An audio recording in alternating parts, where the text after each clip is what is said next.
Hi, everybody, and thanks for attending today's webinar, our Roundtable Compliance as Code. My name is Golzar, and I'm on the marketing team here at Progress. Before I turn it over to Alan, our product marketing manager at Progress, I have a couple of housekeeping items to cover. First, if you have questions, please submit them in the Q&A section at any time, and they will be answered at the end of the presentation. For the best viewing experience, we recommend closing any additional programs or browser sessions you're running in the background, since webinars are very bandwidth intensive. And finally, as always, this webinar is being recorded and an on-demand version of the presentation will be available tomorrow. So let's go ahead and get started. Alan, over to you. Thank you, Gozar. Hi, everyone. My name is Alan Baptista. I am the product marketing manager for our product called Chef Compliance. I've been here a little over 2 years and now part of Progress. I'm just here to moderate the questions, as Gozar mentioned. If you have any questions, please put them in your Q&A. I do have some preset questions that we're going to be going around. So as we introduce each topic, feel free to post your questions and we'll moderate them as needed. It is my great pleasure and honor to introduce to you our speakers. Chris Medina is the Director of Public Sector Practice here at Progress Chef, and AJ Yam is the co-founder and CEO of BiteCheck. AJ, why don't you give me a little bit more about your background and kind of why do you think you're part of this roundtable? Yeah, absolutely. So I'm AJ Yan, the co-founder and CEO of BiteCheck. I'm a founding board member of the National Association of Black Compliance and Risk Management Professionals. Spent about a decade of my career in the cybersecurity industry, over half of that time in the U.S. Army, both here in the States and overseas deployed. Latter half of my career, I worked as a cybersecurity compliance consultant where I specialized in helping organizations prepare for SOC 2, ISO, HIPAA, HITRUST, the full alphabet soup that's out there in the compliance space I helped with. And my focus was on cloud security and cloud architecture, helping people establish these secure cloud environments. And I think that experience definitely is why I'm here, but also it helped shape the vision for what we're building at BiteCheck, which I launched last year in November of 2020. And we're a cybersecurity compliance software company that's focused really on one thing: make compliance suck less. And I think this conversation is how we do that. Using code and using DevSecOps principles is how you can make compliance suck less. So really excited to join you and Chris here today and talk about these concepts. Yeah, I've been looking forward to this conversation for a while now. We've exchanged a couple emails early on in our conversation of compliance as code, and that was just like, oh my gosh, he sees the light. I got to make sure that he can share that. So it was really, really exciting. Hey, Chris, tell me a little bit more about yourself. Thanks, Alan. Appreciate it. And it's awesome to be here. So a little bit about my background. I was in the U.S. Navy for a number of years. I worked with some three-letter agencies there, but went to a group called Accent Technologies. When we first started seeing firewalls and other types of gateway security products. Spent the majority of my time in intrusion detection, host-based intrusion detection, and I worked for big companies like Cisco and Dell EMC with all their product before I came to cyber and worked direct cyber with State Department and some other groups. But here I am at Chef with this unique technology that allows us to do some incredible things. And I'm looking forward to talking about it today. So this is going to be replay Army-Navy game. Is that what we're saying? Well, I didn't want to let AJ get away with being an Army guy on here without having supervision from his friends over. Yeah, it's always a friendly wager, right? All right. Well, we have bragging rights right now, right? That's right. You do. All right. So you mentioned DevSecOps, AJ. What does it mean, and how do you see compliance playing a part of it? Yeah, so for me, DevSecOps it's really a philosophy. It's a mindset shift. It's most of the time when we hear about DevSecOps, there's immediately focus on the tools and technologies, which is definitely important because you need tools to get you there and use them to implement those principles. But I personally think it first starts with the mentality. A mentality that an organization is going to take security seriously and consider it throughout every step of the DevOps process, but also beyond that, their entire organization. Because in the compliance space, DevSecOps and compliance is more than just developing. It's more than just code, right? It's the whole organization, and you have to think about security at every step of the process from an operational and an organizational standpoint. So the first thing that I think about, especially when I'm working with companies and we're talking about DevSecOps and implementing it, it's the mindset. It's how are you thinking about security, and do you see security like is shown on this screen here, as a part of everything and not being inserted into places, but literally a part of every aspect of these processes. Yeah, it's something about to say about continuous security too. It's that never-ending cycle, because it's not a point in time. It has something that has to be continuously done. Any thoughts on your side, Chris, in terms of DevSecOps and how that applies to what you've seen out there in the field? Yeah, so as a security operator, I think AJ's spot on, where if we know as security professionals that everything that's changing our environment is compliant with the security policies that we have in place, it really makes our life a whole lot easier and much more focused, right? We can pay attention to the APT actors and the folks who are trying to infiltrate and do things at the gateway, trying to, get a hold and stop the operations, if you will, of what it is that we're doing, whether that's retail or, mission objectives, it doesn't matter.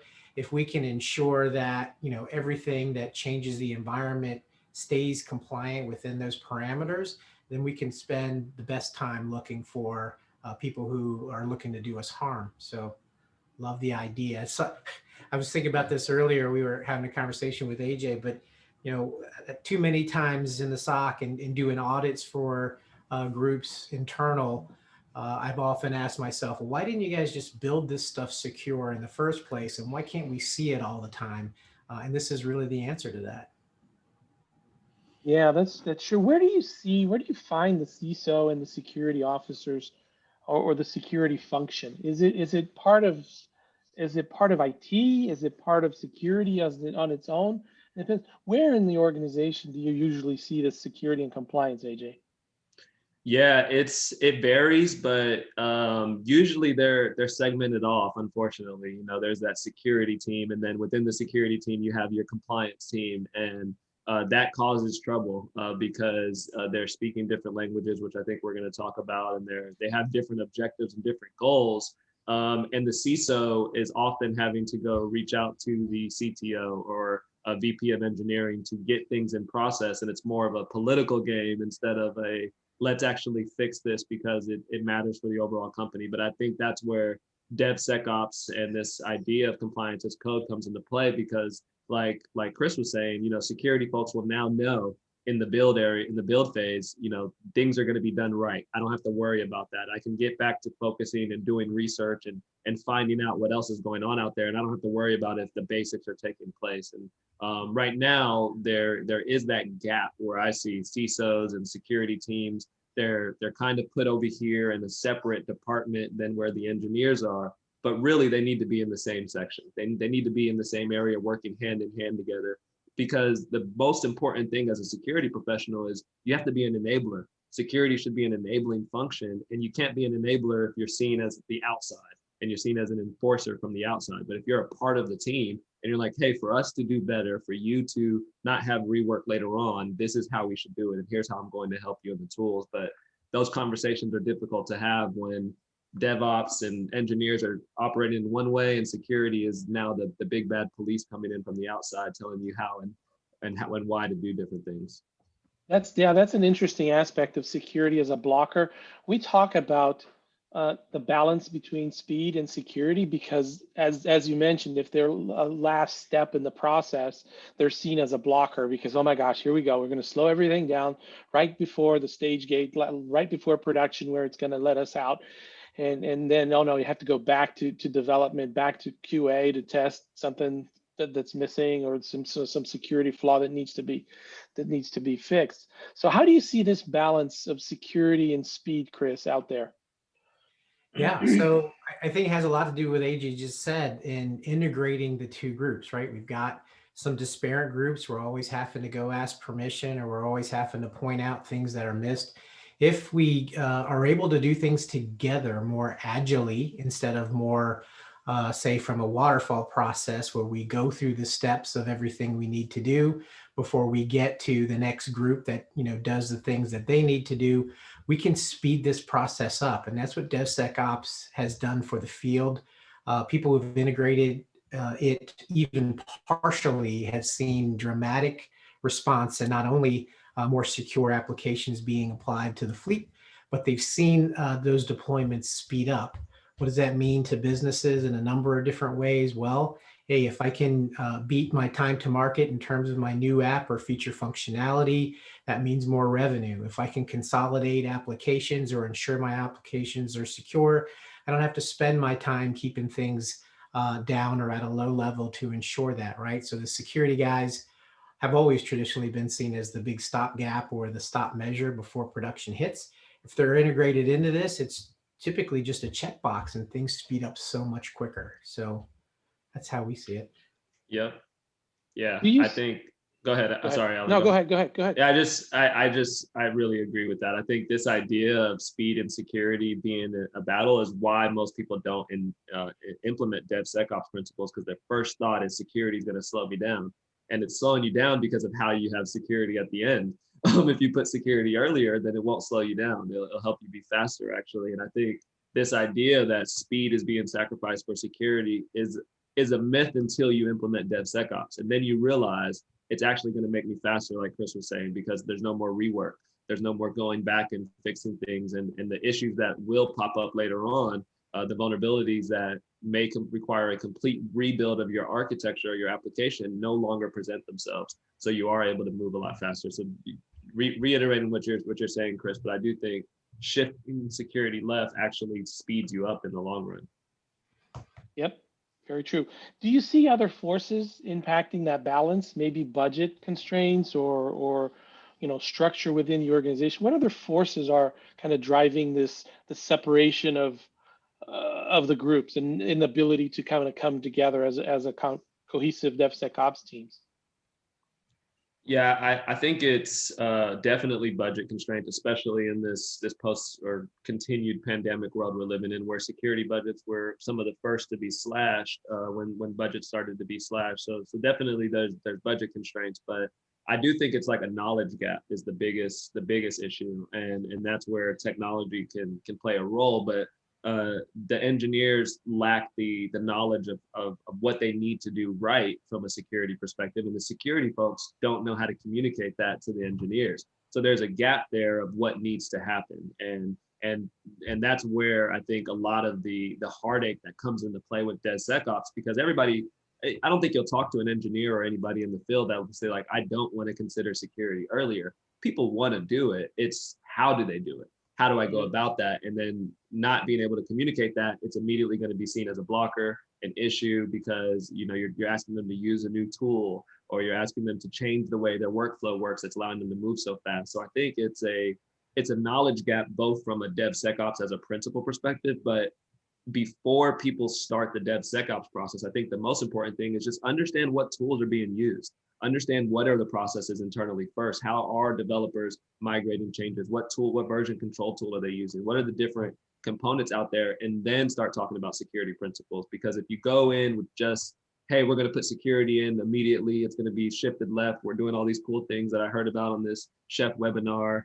These guys were talking about all this compliance as code stuff. Your engineers are going to run away from you because they're just going to hear compliance, security, compliance, security. But if you go into there and say, hey, I know you're using Chef for X, Y, and Z, you should look at this aspect of it because you can maximize the value and get more security value out of it. So I think the biggest issue I see is that knowledge gap, both internally as far as what tools are using, but externally as well about what DevSecOps actually means. That slows it down, doesn't it, Alan? I think just the different languages, right? Development wants to go fast, right? The business wants to go fast. Security wants to go slow. Hey, let's make sure that this new stuff is secure and is not, breachable. Operations just simply doesn't want anything to change, right? Just leave things the way they are so we can ensure that the integrity of everything is going to be working the same way it always has. So that's kind of a blocker in my mind, as well as, it just being, a monetary thing. There are a lot of, free or open source things out there that give people a good idea of how to do things and what the correct framework is. But AJ's spot on with the integration and the disparate communications, right? Because what people don't know, they generally will tend to veer away from. If they're familiar with a specific tool set, they'll go down that path. But if they can embrace the process, the architecture for what it is, and get away from the actual feature functionality of those exact things in the details, you see them save a lot of money by not buying a lot of disparate tools or different types of things that they may or may not need. And then they trust the process more, which I think we'll talk about, as we move on. Mm-hmm. True. There's some stats, I think, where the state of affairs in InfoSec, which really kind of, to me, highlights some of those reasons why InfoSec, kind of the information security or the SecOps professionals it's kind of landing or lagging behind.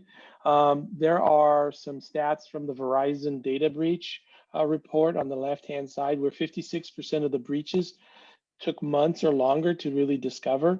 And then since 2014, when the report was run, so that's essentially 6 years going now, more than 90% of the exploits observed use only 9 known vulnerabilities. That's pretty impressive. People know that what the vulnerabilities are essentially, and they're not getting to it. And more than half the people take months to get to it. So what do you attribute that delay in your ability to address those known vulnerabilities? Yeah, I'll go first. I think it's lack of visibility for sure. It's just not knowing. A lot of issues that come up are because someone did something random that was not supposed to happen, and no one knew that that person did it. Maybe you're in a cloud environment and you only do stuff out of one region, and all of a sudden you have all these resources spun up in a region you've never been in, and now your whole account is exposed. So I think it's a lack of visibility. And then priorities, the other bullet point here about the audits, they often take precedent, especially when a large organization that has these annual cycles. That's what the focus is. That's what everybody's working towards. And the audits just are not going to catch these things. They're not going to be able to see these things. And especially when you're talking about infrastructure and security, making sure that the infrastructure is set up the right way every time. It's so easy in cloud environments to spin up new resources, to launch instances, servers, data stores. It's just with the click of a button or a pasted command in the command line, you could have a whole robust application that is not meeting any of your security requirements. And that's the problem. It's how fast you can move to stand things up. And then once they're stood up, can anyone see it? Does anyone know what's going on? And when that doesn't happen, then the only time you find out is when, you have a bad actor knocking on the door. Yeah, then it's kind of all hands on deck in a really scary way, right? Yeah, we talked about the survey that we took. We did a survey with IDG back in late 2019 with security and compliance officers. And one thing we found was that most companies took about 2 months to complete a compliance or security audit. That's a lot of time spent on just checking a checkpoint, just a validation of what you already have in place to make sure your systems are compliant. But 2 months later, you practically have to start another audit again to find out that so much has changed. The most impressive stat that we found is 73% of the companies, even though they've done the audit, they've done the checks, are still releasing vulnerabilities at least once a year. So they know they're going to market with certain vulnerabilities out there because of that balance between speed and time, or speed and security that they're struggling through. So it's quite impressive that those numbers. Chris, any thoughts there on the current state of InfoSec? Yeah, one thing I'll emphasize that AJ said, it's about the priorities and the optimization of what it is you're doing. Again, I go back to the process in this.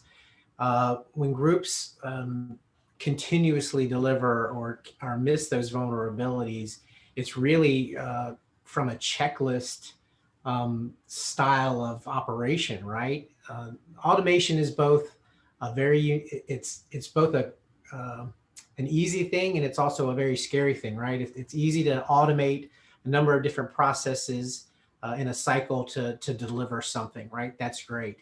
But it's also very easy to just deliver those same things through the same string that may be in error, right? You just click on one simple ASCII or create a different character, and you've got a mess on your hands with an entire fleet. So that's really why people are a little bit cautious about implementing some of these things. But if they're able to test it during the pipeline cycle and ensure that everything is working correctly before they go to production, you can really see the quality of your production fleet pay some big dividends on the return. But as simple a thing as doing a checksum against a patch that you're delivering, right? We've had some recent incidents where downloaded patches were not what they seemed. Understanding the checksum of the gold copy of that patch and then what you've downloaded before you distribute it. It's a very simple operation. We've done it traditionally very manually in the past, but to automate that process and have it come back, hey, I know this patch was supposed to be at 1,000 and it's come back at 2,000. It's double what we thought it would be. Then that leads you to caution. And then giving people more access, right? We tend to give group rights to certain types of automation or certain types of scripts. And you can't track that from an audit. You can't understand, who's logging in and making those changes specifically. If you narrow down the process to where just the system's making changes or where you get individuals who have those rights, you can easily start to shore up your security from that aspect. So those are just a few of the methods that, I see where this can help. Yeah, I love the idea there, Chris, of just optimizing your infrastructure. I think that's a great way to phrase it because that's what this will do. It definitely makes things better. And the headline on this slide around sporadic audits not solving the problem, I just love it so much because it's just so true. And I'm a guy that makes my living on compliance assessments and sporadic audits, but that's still a very true point. The reports are, these compliance reports are often backwards looking. So shortly after they are issued, they lose value. And the issue that how long it takes to complete the audit in itself, that's a problem because things are changing throughout that time. So you start the audit in beginning of March and you finish it at the end of June. There could be a lot of changes between that time frame, let alone what you were looking at from an evidence perspective. And obviously we're building stuff to help speed up that time. But I do think the idea of sporadic audits being a fix is just a myth, and that's why continuous compliance has to exist, because you have to be able to see throughout the life cycle of your report. I have this pie in the sky vision of a new framework that I hope someone one day creates, where it's like focused on actual DevSecOps and like technical configurations. It's a true technical audit and not a lot of the fluff that we see out there in these other compliance assessments, because I think compliance does play a very important role, right? Audits they're not going away for any stretch of the imagination, but it's how can we make them more valuable? How can we make them more focused on security? And I think you have to change the way you test things. We have to start to test compliance as code and DevSecOps principles and audits and make those requirements, because then now the CISO can go with the report and say, hey, for us to get this report, I need to implement this, which then he gets budget. He or she gets a budget to do those things. So I love this headline. Sporadic audits absolutely do not solve the problem. And they're part of the problem, I think. I think sporadic audits make people comfortable because they get this report that says everything's good. And who knows if that's actually true, right? Depends on how things were tested and all that good stuff. So really, these stats are eye-opening for sure. Yeah, the really trick is how quickly you can get those audits and those checks to as close to each other as possible to allow you to truly have that continuous compliance. Just a couple of stats before we go into another subject, but part of that IDG report, and we will have this available for those in attendance as a follow-up. You'll be getting emails or copies of this piece, but one piece in terms of the security, the balance perspective that we see is how the DevSecOps impact the pace of software delivery. So how does it impact the speed? It is adopters, 47% of adopters say that it made them faster, while non-adopters say that it actually slowed them down by 42%. This is a clear indication of how much DevSecOps really impacts the speed of software delivery in my mind. And the other aspect that we asked them about is overall, what is the benefits of integrating DevSecOps practices in your software development cycle? So it improved 64% improved their efficiency of audits. Look at that. We were talking about the, how efficient they are, because as you're doing it in a compliant way, in a fast way, those are aspects of how quickly you can do them, because it's continuously done. Essentially, all you need to do is run a report, and there it is. And the beauty of having it in an automated fashion is that you're not doing what typically is done, where you're just doing a subpopulation of your fleet and extrapolating from that point, saying, okay, every other device that's configured this way, it's compliant. With automated formats, you're able to really check every single node, every single device, and have that comprehensive view of your estate. So it obviously reduces the risk and greater agility in that matter. We're talking a little bit more about audits now. So how do you see, what are audits really the answer to the compliance issues? And what are some of the shortfalls of audits? Yeah, I don't know if you want to go first, Chris, or not, but how about it, AJ?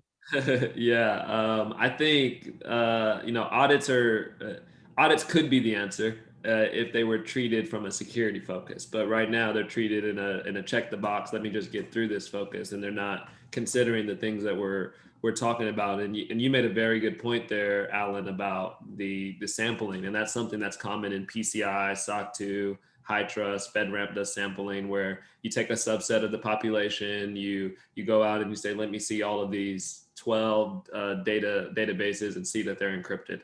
Cool, you'll get some evidence there, and that supposedly means the rest of the data stores are encrypted. But really, if we think about that, you're getting a screenshot of encryption at that moment.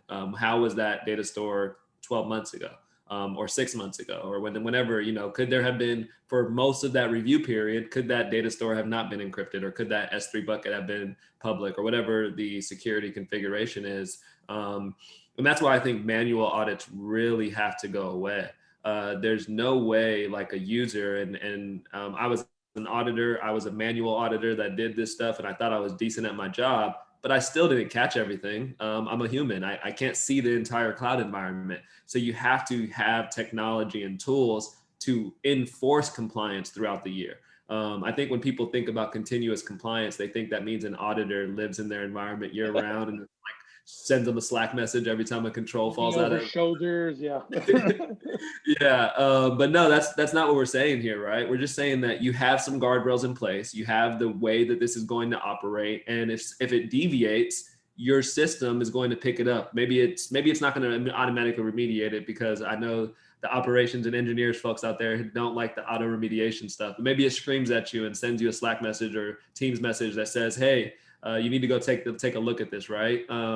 But it's building that in so that those manual assessments at the end of the year, they're not going to catch that. So cool, you're going to get your report, you're going to get a clean report, everybody's going to be happy, the board's going to cheer you on, you're going to get a big kudos. But really, let's talk about those other 12 months of the other 11 months of that review period. That's what we really should be concerned about from a compliance perspective, is, are you really secure? Because the control, at the end of the day, what is a control? A control is supposed to mitigate risk.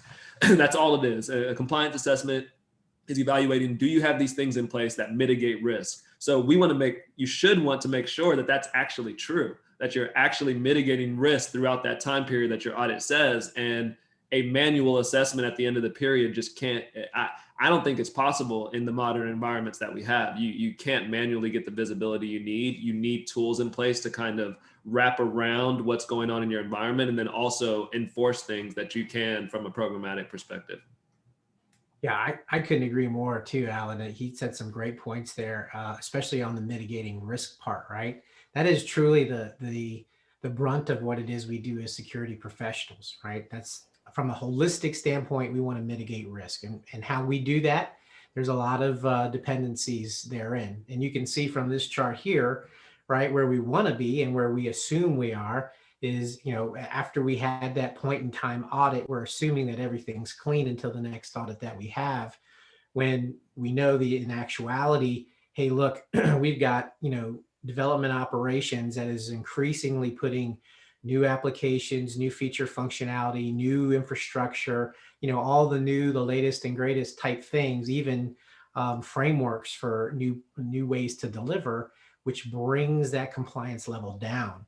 So while I'm more interested in risk mitigation from a compliance perspective, I'm more interested in alignment.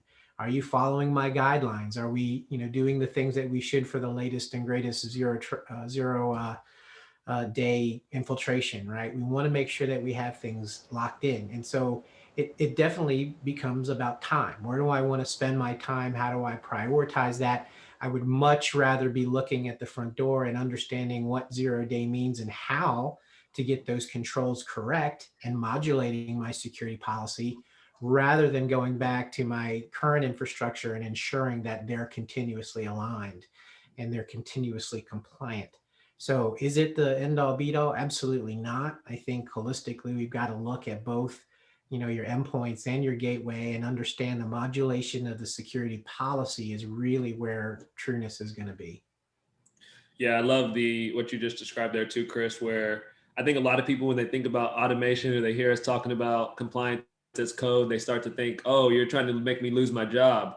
You want me to get fired. I don't need to work no more. But it's actually no, like we want you to actually be able to do your job, because your job isn't to just do repeated tasks. Like especially in security, no one was hired to do repeated tasks. You were hired to think, you were hired to be a critical thinker, and you have to be constantly evaluating the threats because they're changing. And you can't do that if you're just going back and fixing misconfigurations all the time, repeated tasks. If you're constantly checking if people have MFA enabled, like those are things that you shouldn't be wasting time on. You can just set that once and validate that it's working. But it actually, I think compliance as code, what we're talking about, gets people back to being that security advisor and being able to do what you were just talking about, Chris, researching those 0 days, spending that time that you need to as a security professional, diving into the latest and greatest, because this stuff changes so fast. If you're not diving into the latest and greatest, you're going to fall behind. You're going to miss things, and your environment may not be as secure. But the time thing, right? How much time do you have to spend fixing misconfigurations, or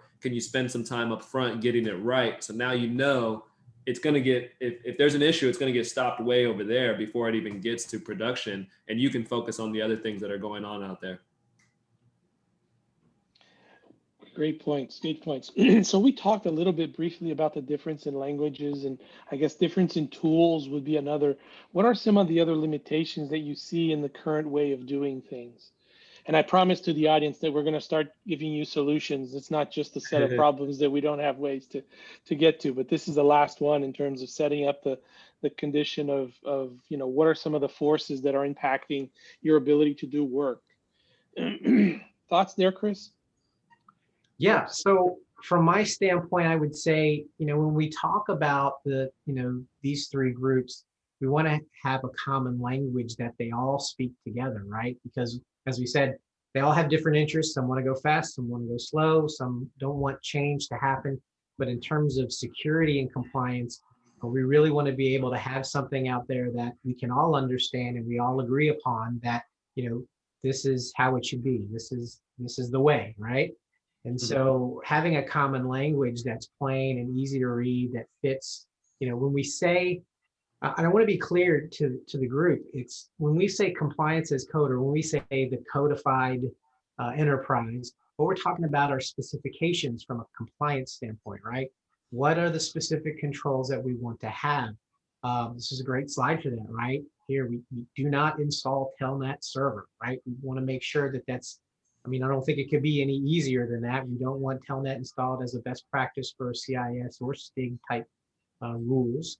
But in order for us to all understand that, we have to ensure that everyone is appeased, right? The development team understands that, hey, I can take this, understand that I'm not making a dependency call in the actual application that would require Telnet service. From an operations standpoint, I know, I have to turn off certain points. And then from a security aspect, if I have that built in, I can come in, see it, read it, understand it. That makes it that much easier. And here, what we're showing is, the practicality of it. Here's the adjudicating authority, describe what it is exactly that you're doing and what you're looking for. This is really an excellent example of, how all three groups can come to the middle and say, hey, if we could get this going as a team, this would really speed up the process of what it is that we're doing. Yeah, absolutely. I think the common language is important. I think at the end of the day, we need to get compliance folks to start speaking security. There's no compliance language out there for compliance folks to speak about. When I was an auditor, people used to say, "Oh, you're a technical auditor," and I'm like, "Well, what's the alternative? If we're auditing technical environments, what else would I be?" And I think all auditors should have some security vernacular, and that's how that slide. The best point there that I saw is like code it's unambiguous, like it is what it is, right?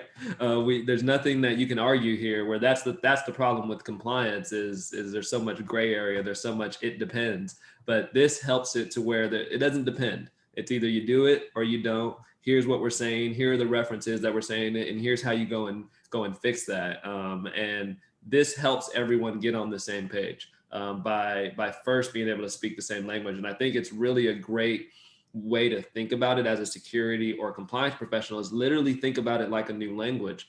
Because I think oftentimes as compliance folks and on this side of the space, we think DevOps, security folks, they speak our language. They don't speak in controls. They don't speak in frameworks and criteria and control IDs. That's not how they speak. This is how they speak. They speak here. They speak in their command line. So this is where we need to speak to them and be able to I don't think any auditor necessarily or internal audit person at a company needs to know how to write 7 different programming languages, right? But they should understand the technology. They should understand what does this mean to not install a telnet server and why is it bad? And what requirements are they not meeting because if this bad thing did happen. So I think it's the biggest thing is that language barrier, like that slide said. If we can break that down and do it by focusing on code, it helps everyone. It brings everyone to the table and everyone has an ability to contribute as well. Yeah, I think it's important that when we talk about compliance as code, is the code is human readable. It's that common language that, as you can see, is understood, and there are controls there that reference the necessary compliance formats, protocols, benchmarks that you're trying to fulfill. And one aspect of code is the scalability of it and the ability to have it in an automated fashion, which allows you to have it more often, those checks, and a more comprehensive coverage of your environment. So you're not only just covering the sample and extrapolation, but you're actually covering your entire estate in a way that is very efficient, very streamlined, and you really don't have that much hands-on other than flags and other issues that you have to address. So it allows you that continuous, complete visibility of your state throughout the system. So audits are much faster, and your ability to do productive, higher thinking work is much higher there. Any thoughts there on compliance as code and how that is? What does it really mean, and how is it important for compliance at scale? Yeah, I think your point, Alan, was so true and I think it was on one of the stats earlier about improved efficiency in audits. I think that's one of the biggest benefits. And it's not, I think oftentimes people think, all right, improved efficiency in audit means I upload less evidence. Yes, that's true. But what it also means is that you can focus on other things during the assessment. Your auditors don't have to sit there and review mountains of evidence. They get to actually have a conversation with you about your environment and have a discussion, less of a let me review these standard screenshots that I get for 25 servers. It's more of an advisor conversation. And engineers aren't going to sit in 4-hour change infrastructure meetings explaining how a new EC2 instance is deployed or a new VM is deployed or whatever it may be. Like they don't have to spend that time because you can have that conversation in a very short window, which opens up everybody to get time back, but also just focus on the things that matter. I truly think audits play a huge role in security. Well, they should. And the only way that we get them to play the role that they need to is by implementing compliance as code, because it takes a lot of that manual effort out of the assessment where you can focus on the stuff that matters, have deep conversations about your environment and find ways to improve it.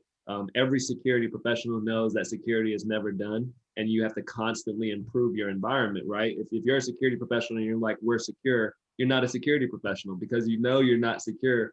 you're never secure. So those conversations with auditors, that has to you have to be able to get value out of those. And you can't, I don't think you can get value if you're doing these manual assessments. Moving towards this model, that efficiency translates into better conversations, better guidance, and better advisory for the overall assessment. Great points. We talked a little bit about compliance or a human-free zone. And I think we're setting up a webinar where we're going to go talk about this in February, exclusively on what we call the human-free zone. Chris, I think if you could just kind of give us an overview of this and how do you see the human-free zone or the codification of or pipelining setting of compliance and security? How does that apply to this DevSecOps model we're talking about? Oh yeah, Alan, thanks. So I'll try to do this in the framework of the question I see in the chat, right? Because they're asking about Imhotep and APT actors. There's so much to building this out from so many aspects. I can't even start the list, but from a compliance and security standpoint, right, as well as just development. From a development standpoint, I can easily see where I can save time. I'm building in security. I'm not having to deal with, the security people in changing or shoring up my code. But from a security standpoint, if we've built this architecture where the system, right, where you do a code review or you're changing a policy set, right, your policy as code, hey, I want to switch from TLS version 1.2 to 3.0. I'm simply changing a file and tracking that, auditing that change, right? It was Alan Baptista who got in, changed this particular script or this policy file, which set off the actual rest of the pipeline. And here we go through a human-free zone where it does those things. A lot of people get frightened by the fact that, okay, well, hey, look, I have an automation process where I have access to the entire fleet, and that's fantastic. I can make those changes and configure those things in much less time than my manual logins or just doing running automation scripts from my laptop and logging in, right? But at the same time, they're like, oh my goodness, I've got entire access to the fleet. If I make one wrong move, this thing could be catastrophic for, so many reasons. If you have the pipeline doing the thing, if the system can only make the changes, let's think about this from a security perspective. I can still build in human approval if I have two-man rule checks or whatever you have to employ for multi-factor and other things that are happening in here. But I can stop it, I can check it and ensure things are being done the way that it is that I want it to be done. But also, that's all built out through the system. There is no one with a group permission or even if it's an individual who has to log in, I'm going to spend a lot less time from a security aspect chasing down all the people logging into different systems to just grab a file or do a certain thing. I can't tell you how many hours I've spent, running down people, asking them why they logged in to find out that it was, just a simple thing that they needed. Where if system makes the change and Alan Baptista logs into a server, I can be 75 to almost 100% sure that you're either going to need corrective type training, or we're going to have a discussion about what type of accesses you need. So we get into conversations about zero trust and then infiltrations, right? Because look, let's say something got in or something from the outside. We had someone into production using the applications, or maybe we put a patch out there. When you have propagation east to west, you're going to see that from the different servers. Well, that didn't come from a command posted out by the actual pipeline. So you're going to know something's a little bit off in your particular configuration or with that particular thing happening. And that event can be logged. It can be made visible to security professionals, and an investigation can kick off. And it's not going to be a goose chase, right? Because you have this system where if you're logging into the system, it's going to be by individual. You have zero trust in anybody who comes in, so you can track them straight through. If they have group permissions, it wouldn't be allowed.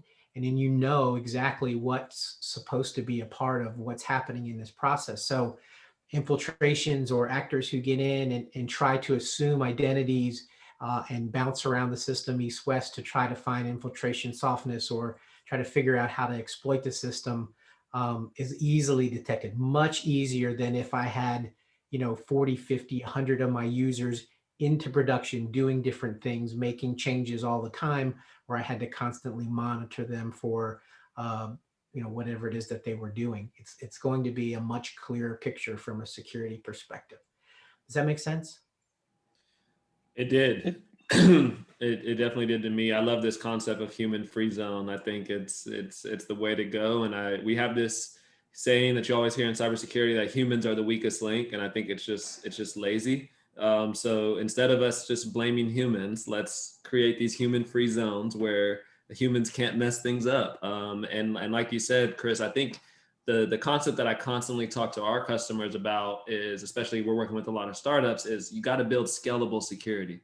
You have to build it to where, yes, everything is fine right now when you have 5 developers, cool. And you guys can probably talk about how things are changed and all that good stuff. But what about when you have 50, like you said? Now you have 50 people with access to production. What's going to happen then?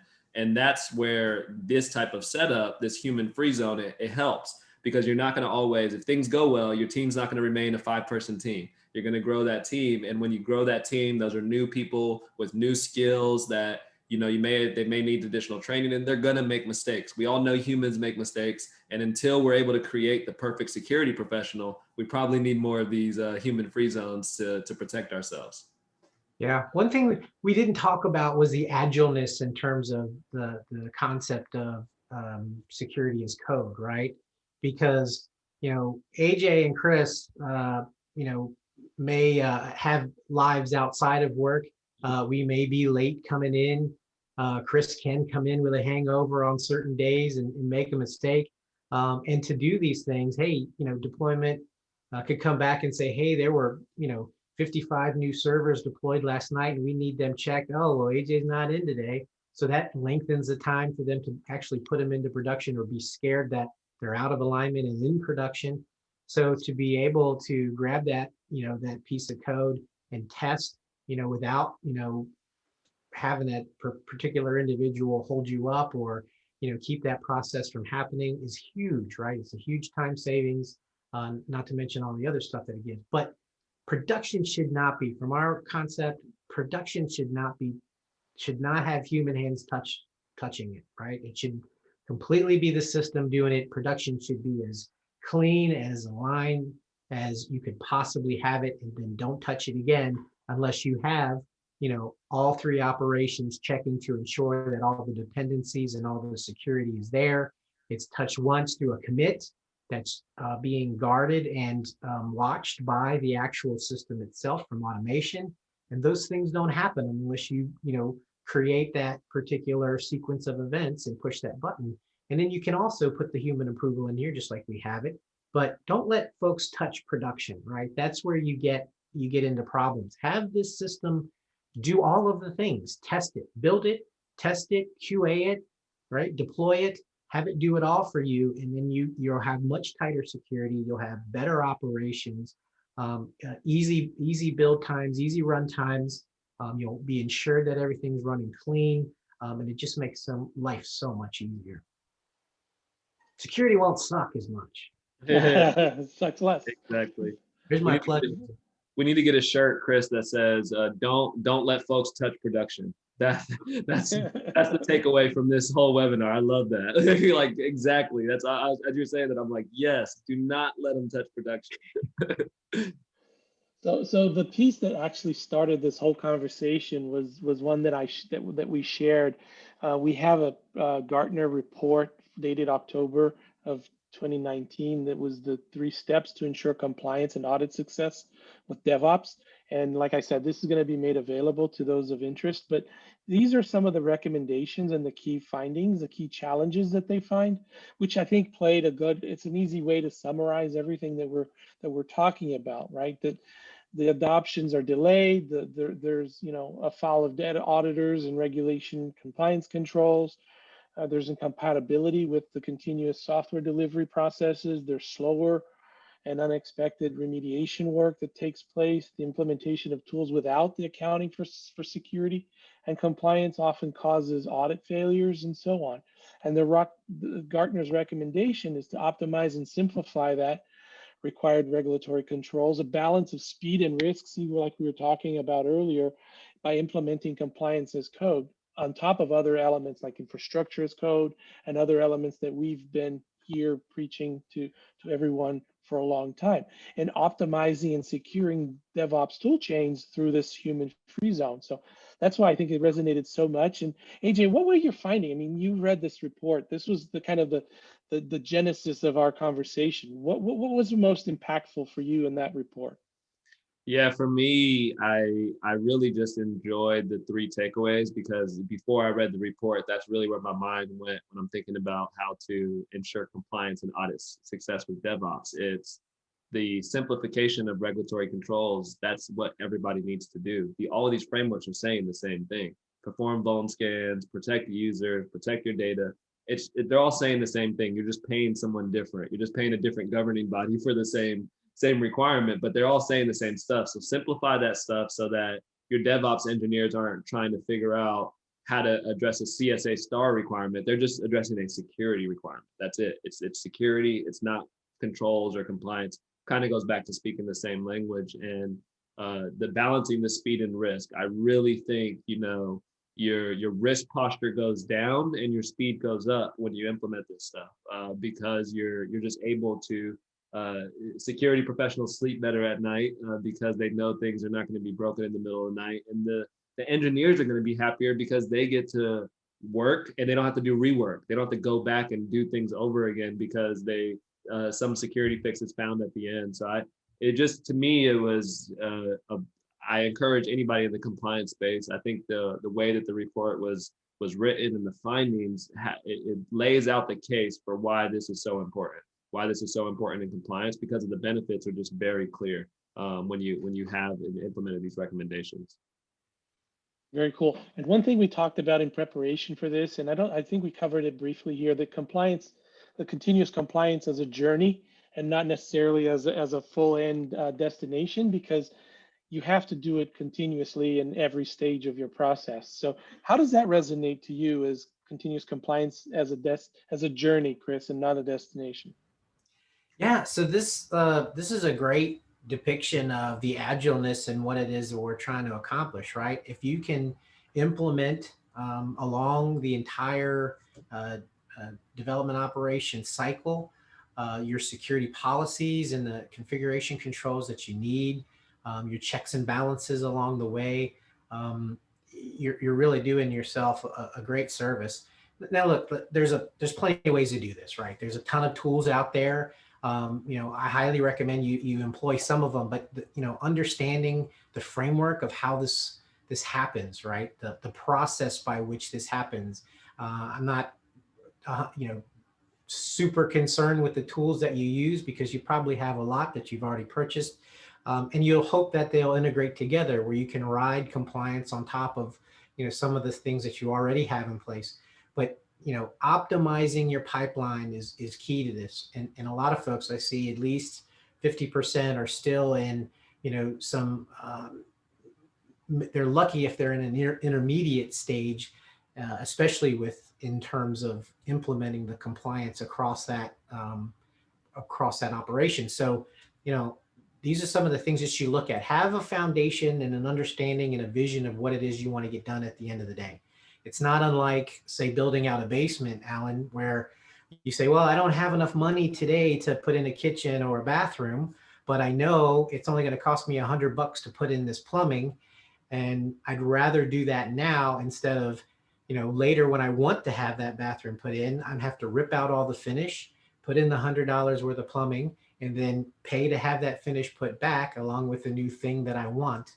It ends up costing you 10 times more, or even 100 times more. The work that you have to do in the backspace, trying to get people up to speed, using the new tools, the disparate tools that are all over, make it, a continuous heartache and slows down your team, whereas frustrates your team. So that pipeline optimization is huge from my perspective. Any thoughts there, AJ?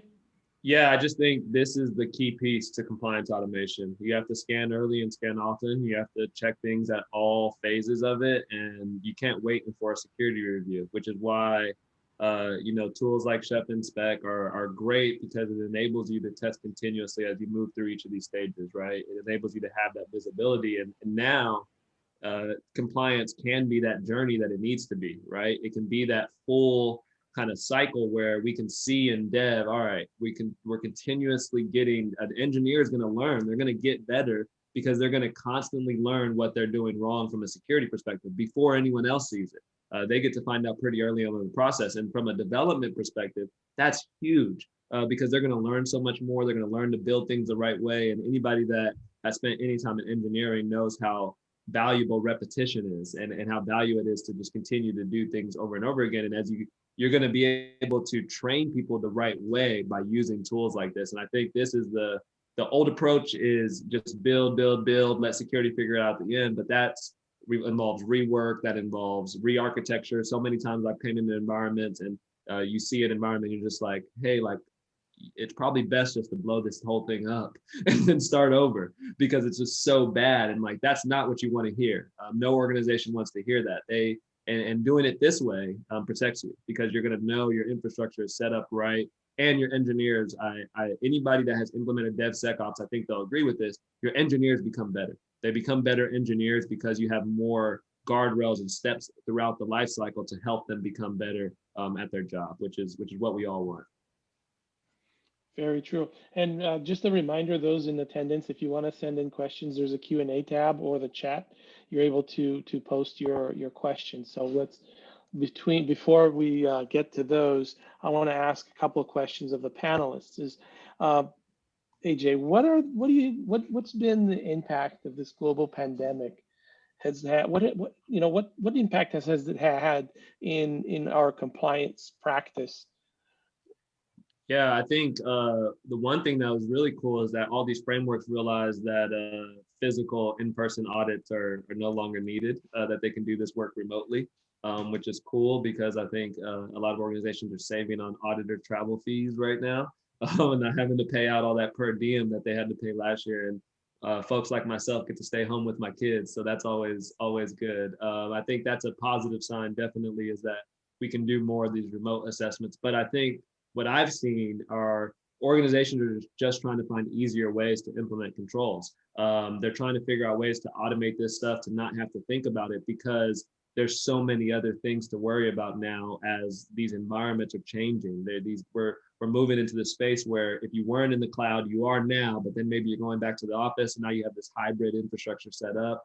And that's more important right now than compliance. So people are like, I know I need to keep this compliance attestation or certification, but I don't want to have to think about it. So I need, and I see more and more organizations looking for resources, for tools, for partners to help them automate a lot of the management of their compliance programs throughout the year. And I think it's because everybody's at home, everybody's remote. These remote audits can be painful if you're not automating things because you're just sitting on a Zoom all day and reviewing screenshots. And that's not the funnest exercise, but I think the pandemic has kind of accelerated this compliance automation mindset that we're going into. I think compliance was like the last chip on the security kind of tool belt to get the automation flavor. And now everybody's getting on board with it. And it's because of, I think, the pandemic. The pandemic has forced some of these decisions to be made. What is the future, Chris, of compliance and security, do you think, beyond 2021? I think this is the right way to go. Specifically to the pandemic, AJ was talking about, things being forced. I think it forced a lot of things for people. We have some friends on the line that I work with directly who were asking me about laptop deployments. They said, hey, we typically budgeted for about 40-50% of, our remote workforce to happen. And then this pandemic came and now I'm at 100%. I didn't have the budget. I don't have the understanding and I can't get that thing out as fast as I'd like it to. And so when you think about that from a number of perspectives, right? So if you have an optimized pipeline and you're building images that way, so you can meet this need where now we've ramped up overnight to, literally thousands and thousands of things that are needed for the workforce to happen remotely. Having that pipeline do the distribution of those things can increase that time to value exponentially. But more so than if you're thinking about compliance as code and you're able to distribute from that standpoint, whether those systems are on network or not, if they're point of sale machines or just edge type devices, if you're able to monitor them either on or off the network and have them stay compliant, is the way to go. You have this piece of code that has the specifications of how that machine should be, whether you're on or off the network. If you try to install something or someone tries to get on and make some type of manipulation, that machine can literally self-heal itself. But it starts first with the optimized pipeline and distribution, so you can meet the need of some catastrophic event that happens, such as a pandemic, but also maintain that security at the same time by having it agilely, test everything through the pipeline before delivery, and then actually maintain it while it's out in the field and a part of your fleet and report back to you. That's a very compelling type architecture that I think a lot of groups are adopting. They're very interested in it at the least and want to get something like that involved. Being able to have that common language is a very easy way to drop it right in without having to rip and replace your current infrastructure or operations. And it just makes sense to do these days. So yeah, it's big. AJ, do you see the future changing much? Yeah, I just think where manual audits are going to be a thing of the past. People aren't going to be asking to see screenshots of your infrastructure configurations or things like that. It's going to be, what DevSecOps tools or processes do you have in place? And I think that's a great sign. I think it's going to take a significant cultural shift for the audit world. Auditors are going to have to get more technical than probably they want to be, but organizations, I think, are going to demand technical auditors. They're going to demand tools, and they're going to demand a DevSecOps approach, a compliance as code approach to their assessments, which is going to force the assessors to get on board. And I think it's a good sign. I really do. I think if we can get more towards that mindset, we'll be able to people will look at compliance as a way to get security value. They're going to say, let me go do this SOC 2 because I know I'm going to get better security out of it. I'm going to validate a lot of these things that I worked very hard to put in place, where right now it's like, let me just get that report. Let me check the box, get the report so I can get my sales team selling. And I think this shift in the future of compliance, of what we're talking about, compliance as code and using these different things, this is where the security value comes out of these compliance assessments. And now compliance and security are not opposing forces. They're one and the same. They're the same organization, the same team, speaking the same language, and it all means the same things. Or we could call Bite Check. We could get them to come. There you go. Do the stuff for us, right? There you go. Yeah, we make it suck less. So if you want to work with assessors that actually understand technology, or a tool that does it, because even though I think I understand technology, I still don't want to do audits. I want software to do it for me. And our software does a great job of looking in your environments to make sure that actual cloud security configurations are in place. So yeah, if you have a compliance need, especially SOC 2, Bite Check is definitely the people that can help you out. Hopefully we can come up with this new framework, and we can just start testing like DevSecOps controls and actually evaluating that stuff. That's the future I want to help support, is where we're maybe 3 times a year or something, you're getting a technical assessment instead of this governance one that we're doing right now. But that's pie in the sky vision. One day we'll get there. Very great points. Any closing thoughts, Chris? I would just say reach out to folks like Bite Check, who understand how to implement these things. You can always reach out to us, obviously, but there are a number of folks who are doing this in the field today. But I would say, if I had to end with anything, visualize where you want to be and how you might get there. Right? Have that plan started first before you go making huge investments in anything, and ensure it's in the direction of where you want to go. Yeah, and I think, yep. Yeah, thanks, Alan and Chris. I really appreciate the opportunity just to be here and to talk about this concept. I love compliance. I know that's weird to say, but I do. I think it's really important. And in cybersecurity as a whole, I think we all know about the skill shortage that's out there, and that there's job openings. And I would just encourage anybody listening to this is, explore diversity to solve that problem. Diversity is the solution to a lot of the DevOps skill shortages and cybersecurity shortages out there. And the way to actually build a strong cybersecurity team is to have a diverse team. You need different opinions, different viewpoints. So if you look across your DevOps team and everybody looks the same, you should explore, building out a more diverse team, because I think compliance and diversity go hand in hand. You need those opposing viewpoints. So, yep, that's the closing thought. But again, thank you so much for the opportunity. This has been a lot of fun. Yeah, maybe we'll make this a reoccurring quarterly visit so we can check our status and see what's out there and what the world's telling us. Any other questions from the field? I see we've answered a few. Yes, this recording will be made available probably in a day or two in the same site that you registered for the webinar. That is going to be made available for on-demand viewing. And we do have a few follow-ups. I think there was some ask for swags, AJ, out there for your cap and enjoying, thinking those are very nicely done. So I think you took note of that. Thank you, AJ, for your time. Chris, as usual, your expertise is much appreciated. AJ, it's been a pleasure meeting you and working with you. It's been fun, and I hope to continue this going. Absolutely. Thank you.